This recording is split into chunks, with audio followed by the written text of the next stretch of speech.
Okay, our speaker today is known to most of you. Gregory Diamant is a long-time resident here in San Miguel and even a longer-time activist for various social justice causes. He has frequently given talks for the center on a variety of issues. He's a member of the board of the Biblioteca here and active in the community in many ways. He is today going to be talking about a topic that I think we will understand has wide-reaching implications. The topic is anxiety, automation, and the future of work. A future not yet written in history, but to be invented by all of us. And so he will put out the challenge to all of you to think about how to invent the future, particularly in response to the onslaught of automation. So without any further ado, give the floor here to Gregory.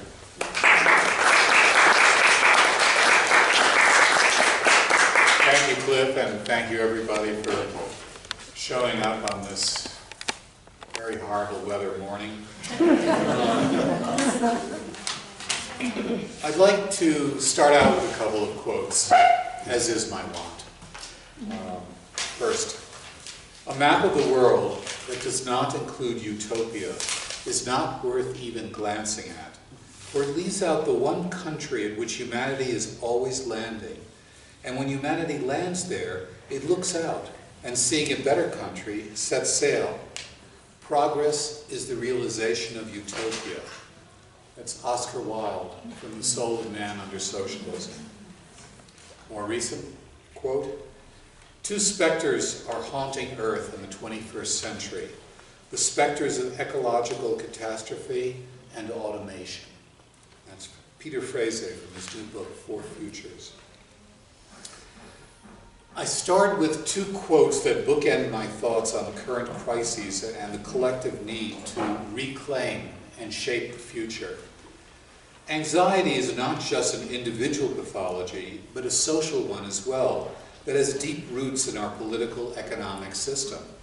For as long as we have been wage laborers, insecurity has been gnawing at our entrails. We have been alienated from the work that takes up more than a third of our lives, if we are lucky. And an existential dread often sits like a gray cloud over us. Of course, in many ways, we are better off, well, some of us, than many characters in Dickens's novels. But the goalposts of expectations have shifted, and our perceptions, in line with our reality, are that we are falling behind. For the past 40 years, the media have fed us a diet of fear. Fear of immigration, the others, crime in the streets, and killer bees. One must add to these tropes the grounded fears of falling wages, climate disasters, and the loss of jobs through outsourcing and other disruptions.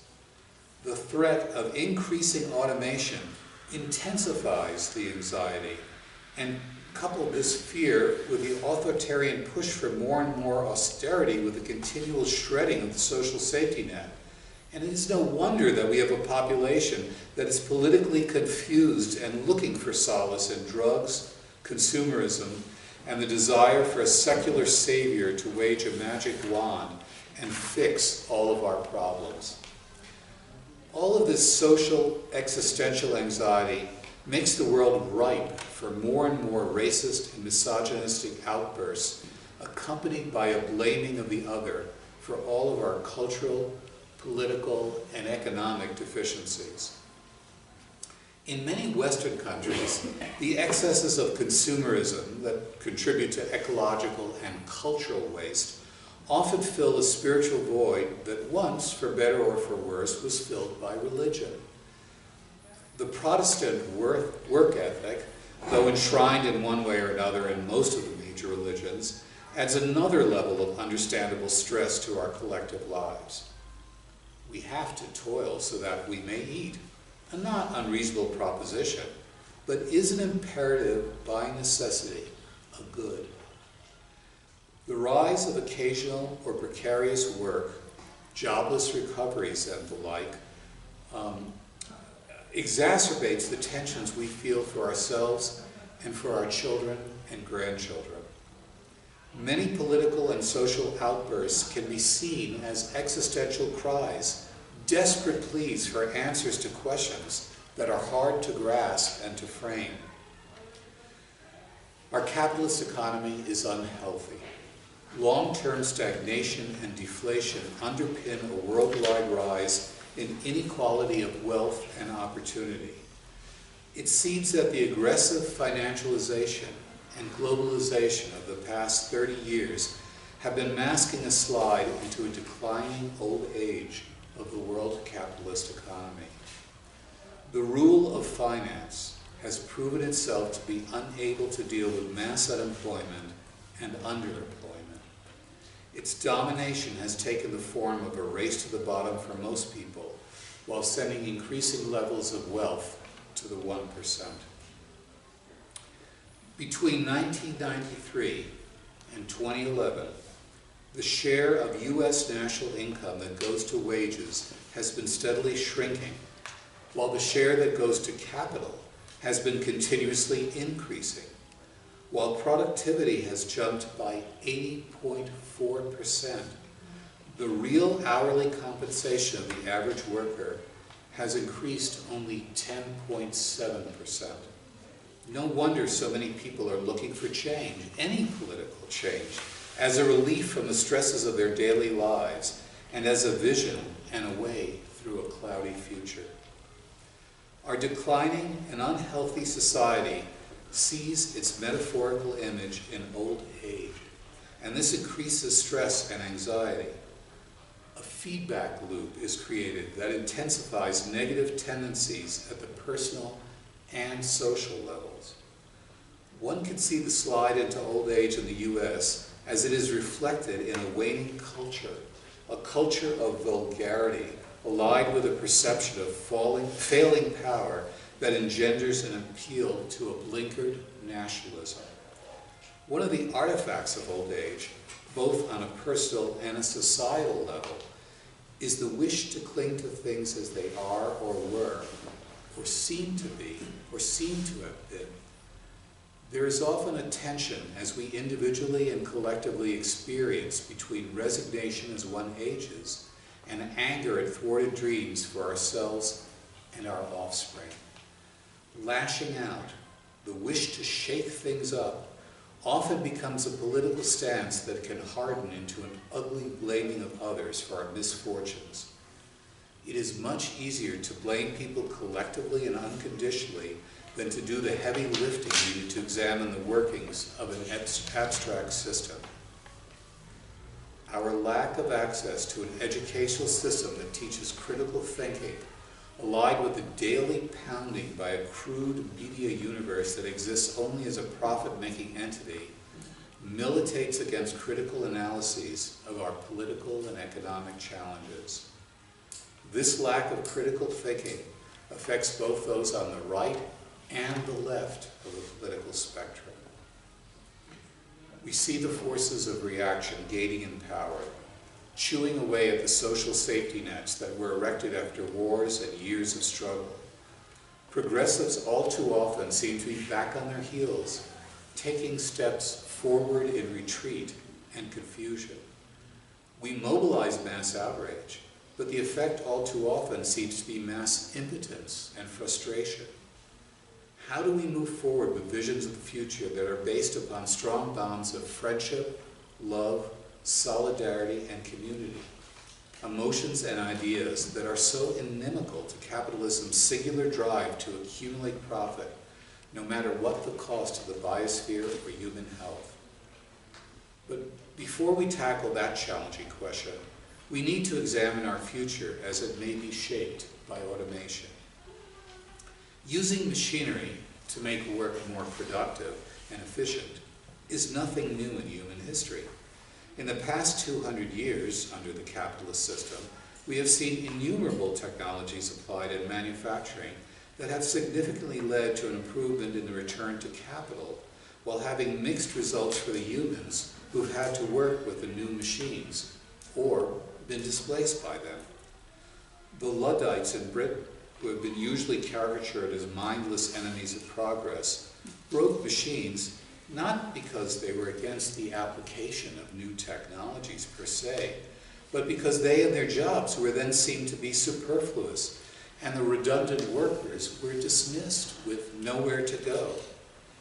It was not uncommon in the 19th and 20th centuries for the application of new machinery and technology to lead to the diminution of adult male labor and its substitution by child and female laborers who attend to the machines at a lower wage scale.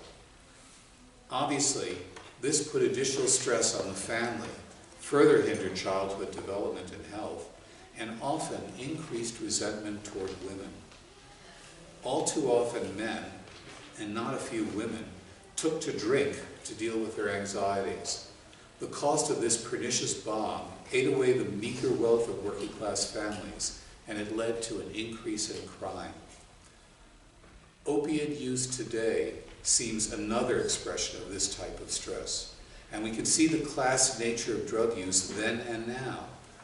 250 years ago, rum and other spirits were for the use of the lower classes.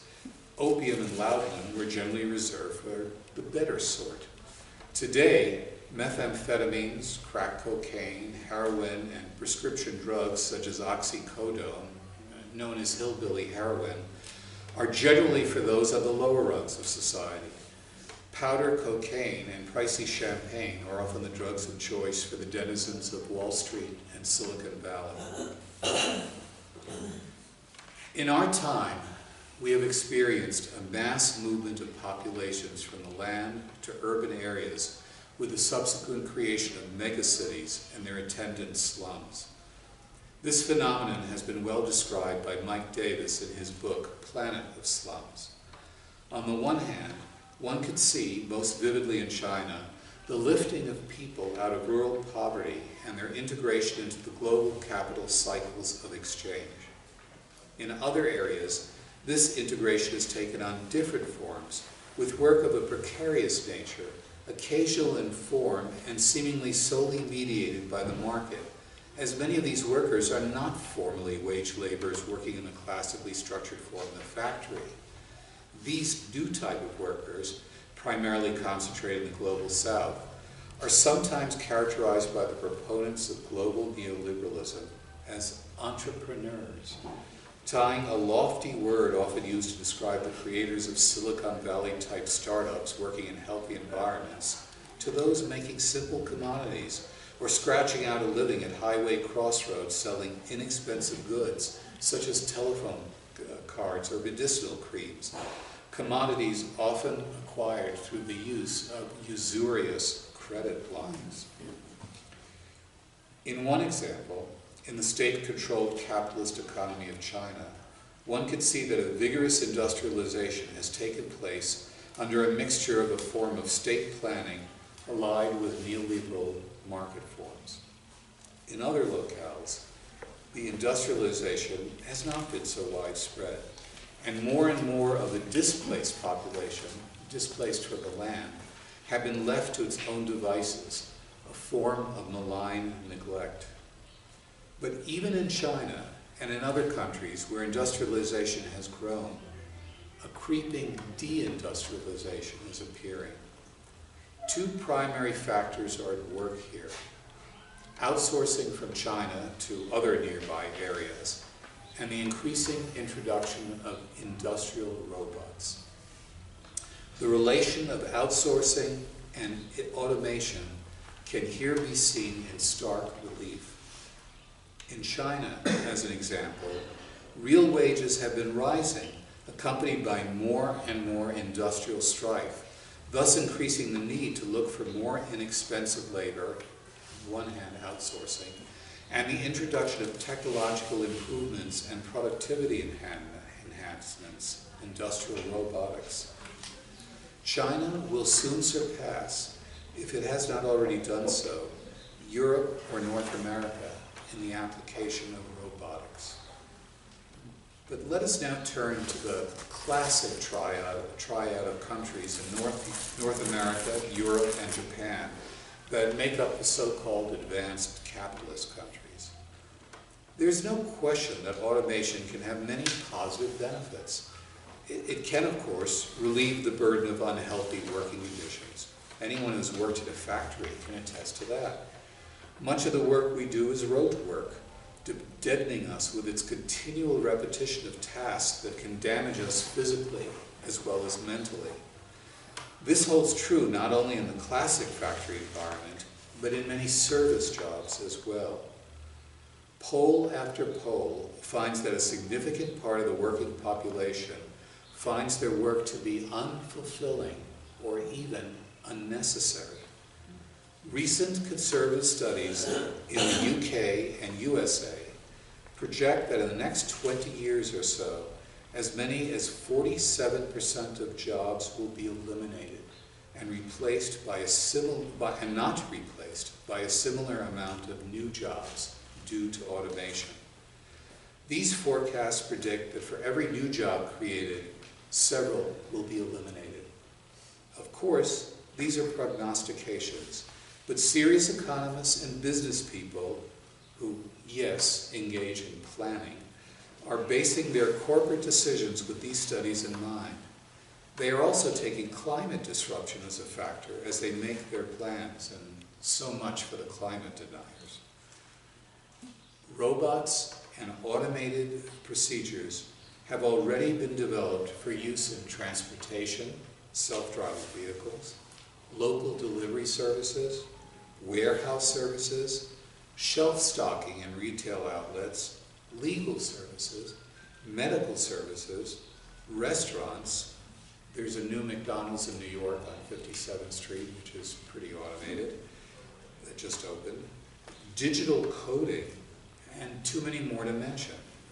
Simply put, automation creates more wealth with less labor, and along with offshoring and outsourcing, allows a greater return on capital invested. Let's take a quick look at some of the areas mentioned.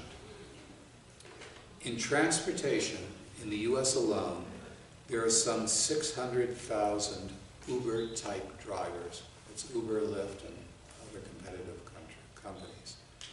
181,000 taxi drivers, 168,000 transit bus drivers, 505,000 school bus drivers, and close to 1 million truck drivers.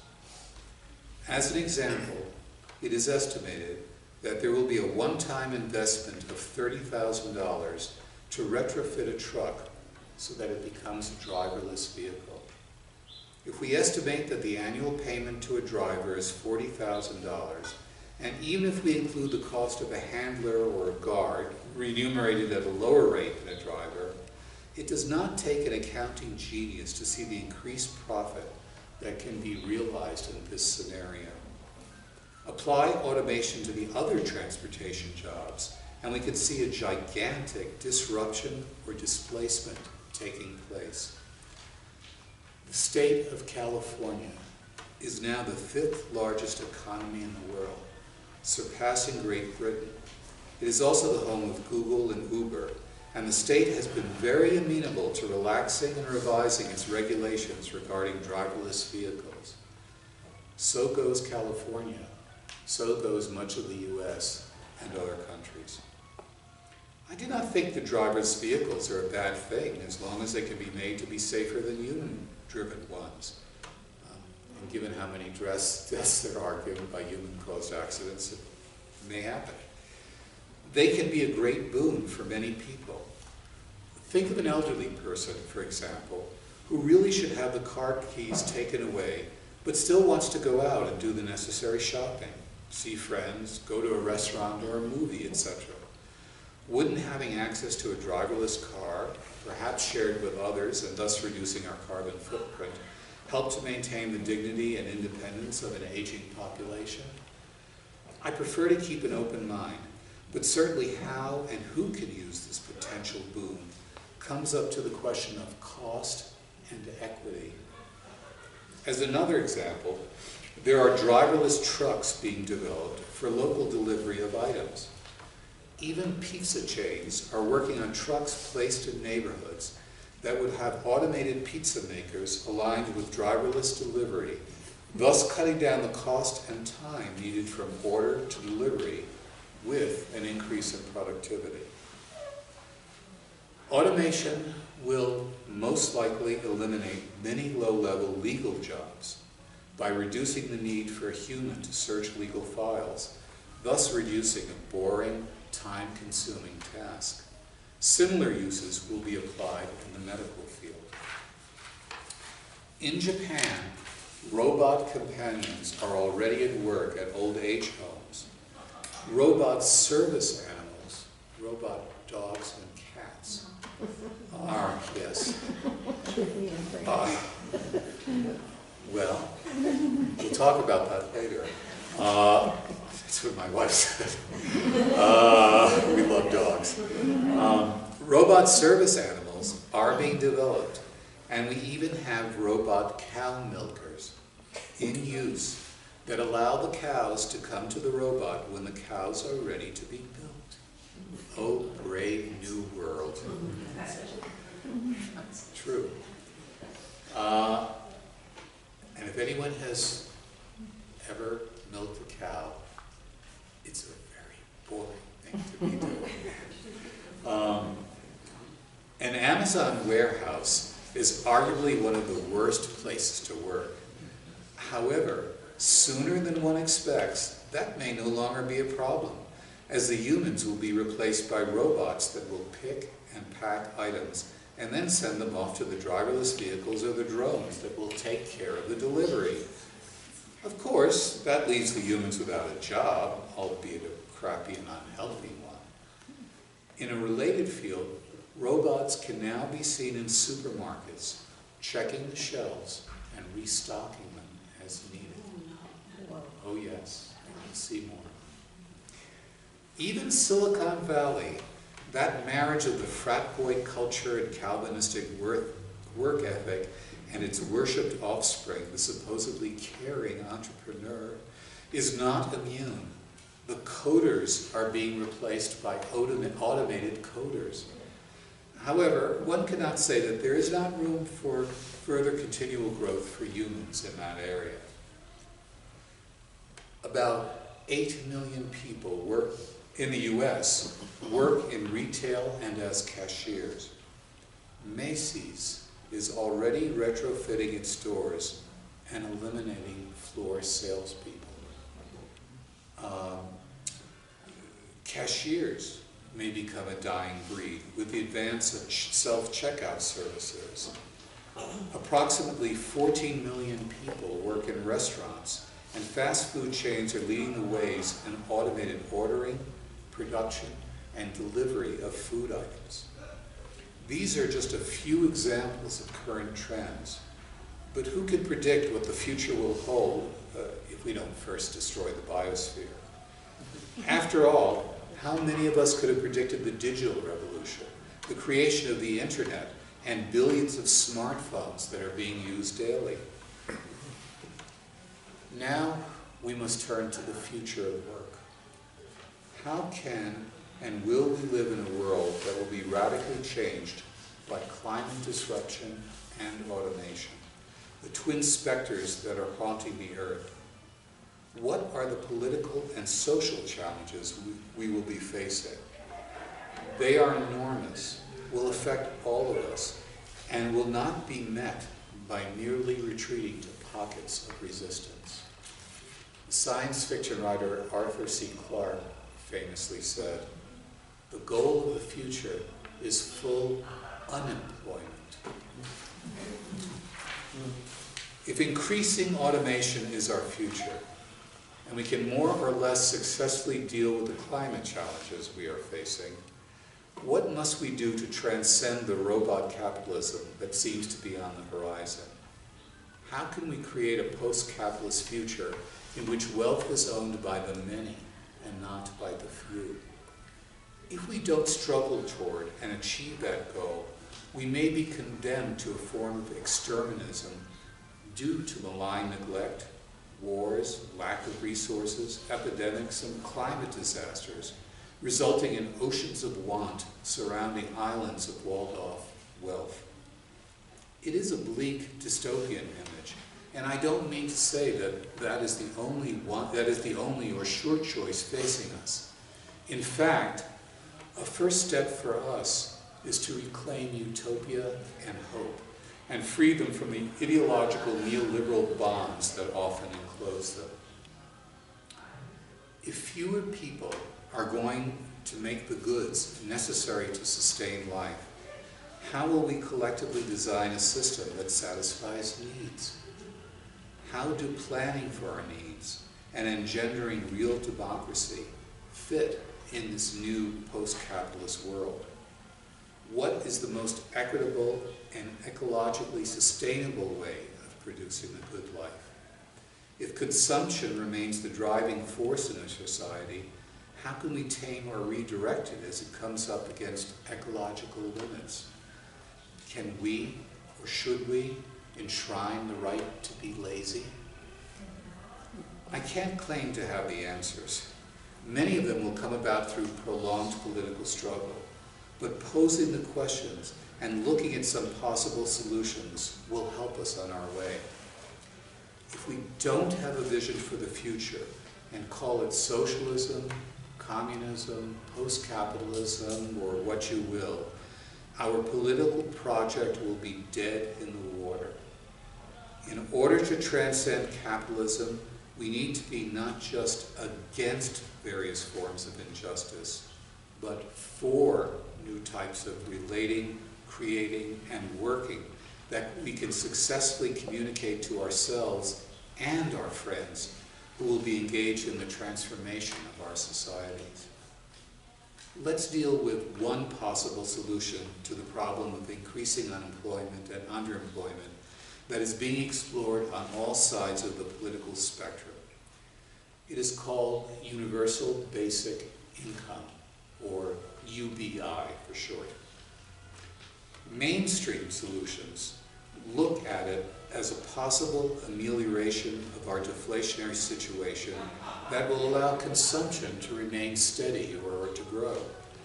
These more or less conservative or neoliberal solutions envisage some sort of taxation, a case of taxing Jill to pay Jack, and a reduction of welfare, unemployment, and other social or pension benefits in proportion to the amount received. These amounts are usually not enough to pull people out of poverty, and it is assumed that on some levels, the recipients will become entrepreneurs, quote unquote, with additional cash amounts coming from activities solely mediated by the market. These neoliberal UBI schemes are currently being tested in parts of Finland, the Netherlands, Scotland, and other areas.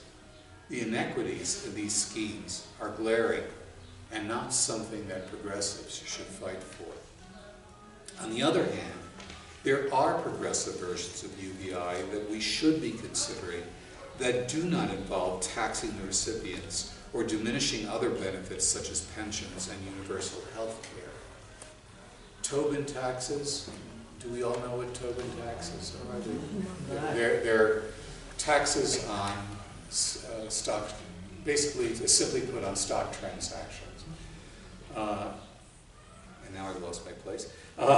Tobin taxes, universal basic dividends from IPOs or new initial private offerings of new stocks, and other forms of taxing corporate wealth could be used to fund these UBIs, these progressive UBIs.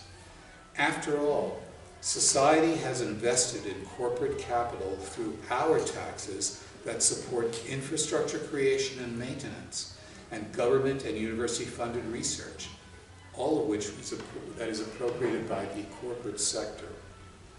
We, the people, create wealth collectively, And that wealth is garnered by corporations and the wealthy with minimal return to the mass of people. Hence, our ever-growing inequality. Every citizen must have property rights over machinery so that the wealth created contributes to a shared prosperity.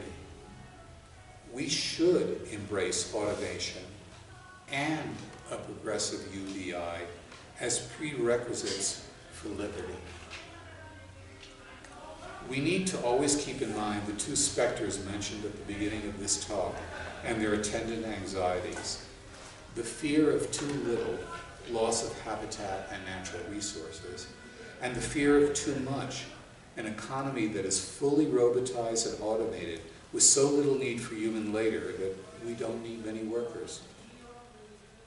Can we implement a progressively shorter work week alongside a robust UBI that will allow us a fuller, more creative, and less alienating lifestyle?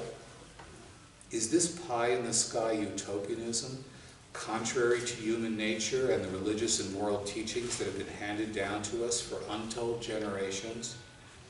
Perhaps. But what I do know is that the world is changing in many new ways, and the 99% will continue to get the short end of the stick if they do not rise up and shape the world as they would like it to be. Our youth, of course, will be in the forefront of the struggle.